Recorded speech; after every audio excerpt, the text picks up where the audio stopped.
Olá pessoal, bom dia, que a graça e a paz do nosso Deus esteja com você. Vamos hoje estudar o livro de Eclesiastes, o penúltimo livro, da nossa lição. Estamos chegando aqui na nossa lição Conheça o Antigo Testamento. Essa aqui nós começamos de Gênesis, estamos finalizando, vamos finalizar na próxima semana com um estudo sobre o livro dos Cantares, Cantares de Salomão. Mas hoje vamos trabalhar aqui o Eclesiastes e já ver aqui de saída, os nossos alvos para esse texto. O primeiro deles é reconhecer a decadência do ser humano e sua dependência de Deus. Conscientizar-se da necessidade do temor do Senhor. Ter em mente que dará contas a Deus de tudo o que fizer. Isso aqui é importante, viu? A gente é livre para fazer o que quiser, lembrando que de tudo vamos prestar conta a Deus. Ser consciente da solução do problema do pecado por meio de Jesus. Remir o tempo dentro dos propósitos que Deus traçou para a sua vida e desenvolver o temor do Senhor pelo estudo dos livros poéticos. Aqui são os alvos que temos para a nossa lição de hoje. E aí a gente começa com a figura, apresentando aqui a figura do pregador na introdução, diz assim: se você tivesse que escolher algo para construir e deixar para a geração futura, o que seria? Salomão é a pessoa certa para escrever esse tipo de coisa. Um homem rico, famoso, culto, inteligente e com posição de soberania. Então, o que ele fala assim, quer mais, né? Então, a gente vai perceber o seguinte, que a instrução pela qual Salomão passou, obteve ao longo da sua vida, ela serve de reflexão nesses livros de Provérbios, no livro de Cantares e também agora que a gente está estudando hoje, no livro de Eclesiastes. Então a gente vai perceber como a sabedoria de um homem rico, famoso, culto, inteligente, ela se alicerçava também na cultura de Israel. Aí temos aquela visão panorâmica do livro, O autor do livro de Eclesiastes é Salomão. A data enquanto estava vivo, da produção desse livro, 935 a.C., época da monarquia em Israel. A palavra-chave é vaidade. Em Provérbios nós temos a palavra-chave como sabedoria, E o versículo-chave é o 2:11, que diz: contudo, quando avaliei tudo o que minhas mãos haviam feito, e o trabalho que eu tanto me esforçava para realizar, percebi que tudo foi inútil. Fui correr atrás do vento. Não há qualquer proveito no que se faz debaixo do sol. Parece um pouco pessimista, Mas em alguns momentos nós vamos perceber que a sabedoria hebraica, ela tende a seguir por esse lado mais amargurado, esse lado mais pessimista, essa reflexão mais fria sobre a vida, A gente não é uma coisa que a gente vai ver um relato alegre sobre as coisas que acontecem. Não, ele está avaliando aqui os pesares da vida, Não é que Salomão nessa altura da vida estivesse amargurado, não. Mas isso faz parte desse estilo de literatura, essa forma de escrever dentro desse gênero chamado sabedoria. Bem, capítulo a capítulo, o autor afirma e reafirma: nada vale a pena neste mundo sem o temor do Senhor. E aí a gente vê um esboço dessa ação escriturística de Salomão, que aí a gente vai ver o seguinte. Então eu queria que vocês decorassem essas divisões, capítulo 1 e 2, capítulo 3, 4 e 6, 7 a 10 e 11 e 12. Por quê? Ao longo do texto nós vamos ver reflexão, a mensagem, a reflexão e a aplicação em cima também desses blocos, tá certo? A gente vai perceber que essa divisão, essa estrutura básica do livro, ela vai seguir dentro do nosso estudo, Daqui a pouco eu chego nessa outra etapa e vocês vão perceber como esses elementos eles fazem, essa divisão dos tópicos aqui fazem diferença, Bem, de maneira de esboço, do capítulo 1 e 2, fala sobre sabedoria, riqueza, o prazer e prazer, sabedoria, riqueza e prazer podem ser bênção ou maldição. Isso é muito aplicado aos dias de hoje, viu, gente? Capítulo 3, nosso relacionamento com o tempo. 4 a 6, opressão, trabalho, religião, política, salário. 7 a 10, vida humana, destino humano, diferentes tipos de pessoas, muitas diferenças. 11 e 12, regras para viver bem, e vem a conclusão também do livro. Eclesiastes, em uma sentença, o pregador faz uma revisão da vida, aponta as coisas más, exorta-nos a aproveitar o que é bom, porém deixa debaixo da orientação do temor do Senhor. Exorta-nos a aproveitar o que é bom, porém debaixo da orientação do temor do Senhor.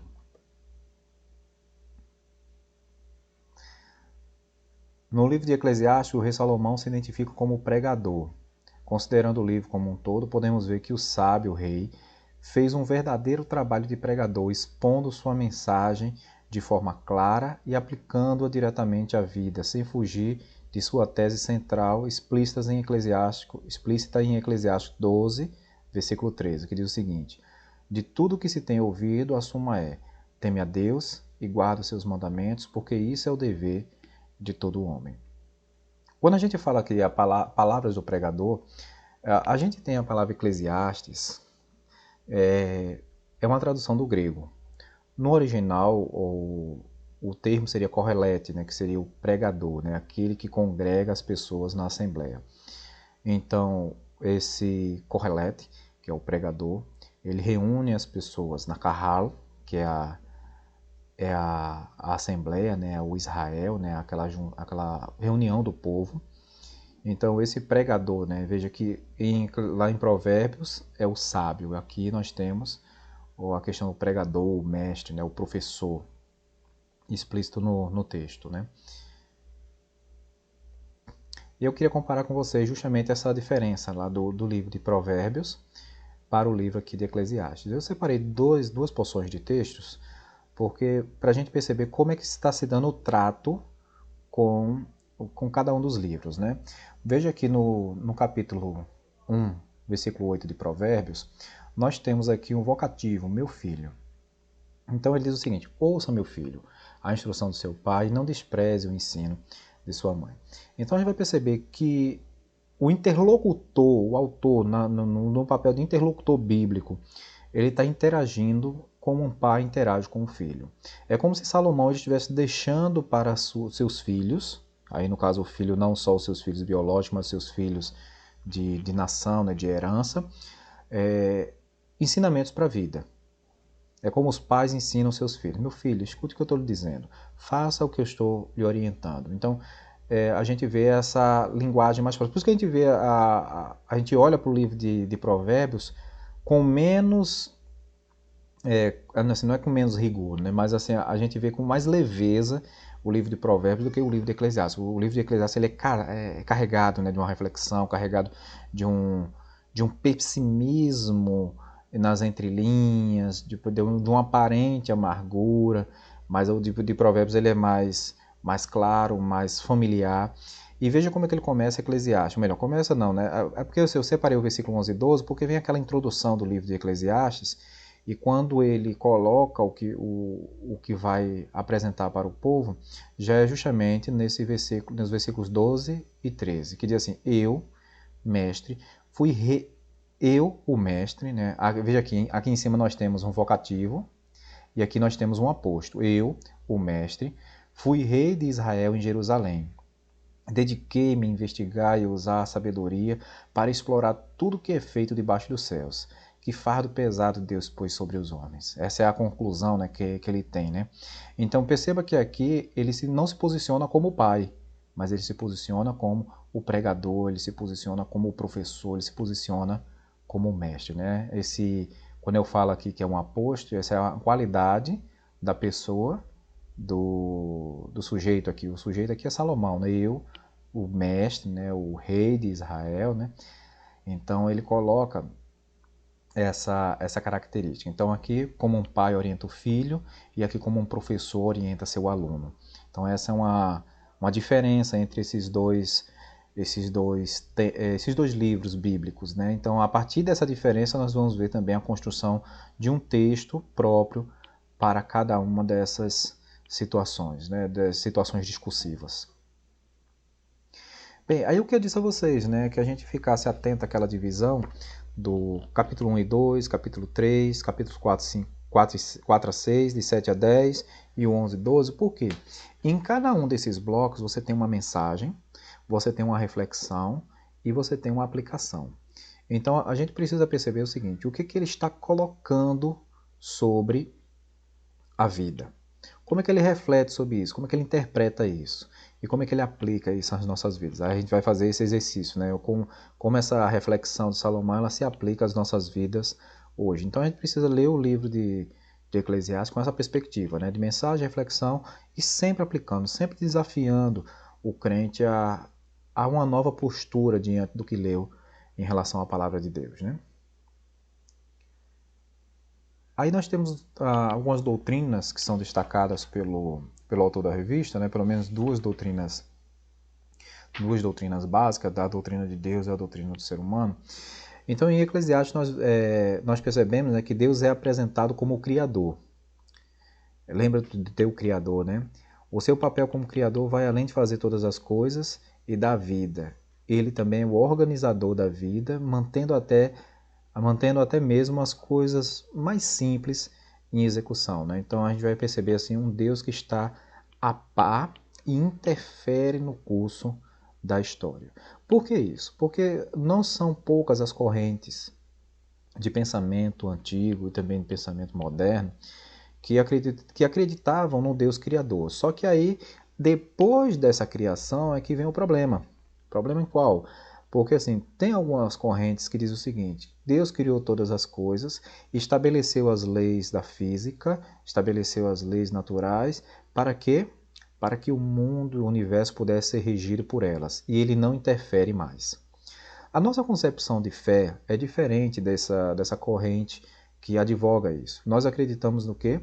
Que Deus é o criador de todas as coisas, o organizador de todas as coisas, e ele interfere de acordo com a sua vontade no percurso da história. E aí a gente vai perceber como que o caminhar de fé do povo de Deus é baseado nessa intervenção que Deus faz constante na vida, assim, na situação da humanidade como um todo, né? Então perceba essa característica que tem alicerce aqui também, tem base bíblica no livro de Eclesiastes. Quando a gente fala do ser humano, a constatação do livro de Eclesiastes é que o ser humano é decadente. O realismo de Eclesiastes leva ao reconhecimento da natureza do ser humano caído, segundo Eclesiastes, que estamos separados de Deus e sujeitos à morte como qualquer outra criatura. Todos os seres humanos são pecadores e o pecado domina a raça humana por completo. É aqui, gente, que nós vamos perceber que a limitação da forma de pensar da sabedoria, ela joga essa constatação e espera que o seu interlocutor ele reflita e consiga aplicar isso à sua vida. Quer dizer, o ser humano é decadente. O que eu posso fazer para que isso não me seja um prejuízo eterno? Temer o Senhor e andar nos seus caminhos. Eu preciso temer o Senhor entendendo que de tudo que eu fizer aqui, a despeito da minha decadência, eu vou prestar contas a Deus. E se nesse passar limpo das contas eu estiver com prejuízo, a gente já tem uma linguagem mais do Novo Testamento que vai dizer assim, eu vou ter que pagar por isso, né? Eu não herdarei a vida eterna. Mas se eu me acho justificado na pessoa de Cristo Jesus, aí eu posso desfrutar da vida eterna. Quem é que pode pagar o seu pecado por conta própria? A gente viu que aqueles sacrifícios que eram feitos em Israel, eles não chegavam mais a agradar a Deus, eles não serviam mais ao seu propósito, levando em consideração a forma como estavam sendo feitas. Jesus criticou isso quando entrou no templo, e aí Deus apresenta Jesus como sacrifício perfeito. Ele fez, pronto, agora ninguém vai ter que mais providenciar um sacrifício. Eu mesmo vou entregar Jesus Cristo em sacrifício. E esse sacrifício é definitivo, é completo, é perfeito. Todo aquele que nele crê não vai perecer, mas vai ter a vida eterna, né? Então essa é a saída do livro de Eclesiastes. Quando a gente vai tentar relacionar o livro de Eclesiastes com o Novo Testamento, a gente vai perceber que só há uma passagem bíblica que faz uma alusão, não é nem uma citação direta, mas uma alusão ao livro de Eclesiastes, que é o texto de Romanos 8, versículos de 18 a 22. E nesse texto, Paulo vislumbra a superação da vaidade que impera sobre a criação descrita por Salomão em Eclesiastes por meio da redenção em Jesus Cristo. Então, como eu disse aqui a vocês, né? Essa vaidade humana, esse caminho sem saída que aparentemente o pregador colocava, por quê? Lembre, gente, que muitos naquela época, né, a concepção de fé naquela época, se dirigia o ser humano até o Sheol, até a sepultura, né? Então, a prosperidade que o ser humano poderia adquirir era aqui em terra. Então, se ele tivesse muitos filhos, se ele tivesse muitos bens, se ele fosse uma pessoa de destaque, uma pessoa de respeito na sociedade, então o galardão dele estava aqui na terra. E a sepultura colocava fim em tudo. Por isso o pessimismo de Eclesiastes, né? Mas a gente vai perceber o seguinte, que esse pessimismo de Eclesiastes encontra esperança na pessoa de Cristo Jesus, porque não finda as coisas na sepultura. A sepultura é o ritual de passagem para a vida eterna. E se estamos em Cristo, vamos ter uma vida eterna com Deus. Se não estamos com Ele, vamos ter uma vida eterna de perdição, né?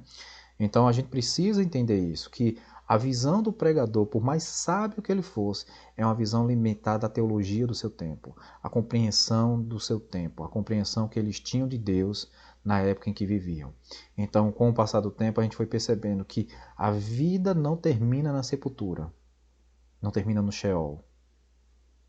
A vida a sepultura é o meio do caminho. A sepultura é o chamado de volta para casa, né? E a gente finaliza, né, esse estudo colocando o seguinte, que o livro de Eclesiastes é um manifesto da decadência humana. E é na decadência humana que se percebe a necessidade da salvação, a qual chega pela vida e obra de Jesus Cristo. O maior conselho do pregador é: tema a Deus, que implica relacionamento e obediência. Quando eu li essa expressão aqui, né, o livro de Eclesiastes é um manifesto da decadência humana, eu me lembrei daquelas passagens bíblicas do Novo Testamento que falam assim: o meu poder se aperfeiçoa na fraqueza, se aperfeiçoa na decadência humana. E quando Deus diz a Paulo, né, a minha graça te basta. Então a gente vai perceber que, a despeito das nossas limitações, dos nossos problemas, da constatação que possamos ter ou fazer da vida, Deus é o nosso alento, Deus é o nosso refúgio. Meu querido, minha querida, eu desejo a você uma semana abençoada, que você possa realmente estar meditando no texto desse livro, ele é importante para as nossas vidas. E na próxima semana vamos finalizar esse estudo e na semana seguinte continuar nessa sequência temática. Forte abraço, até a próxima.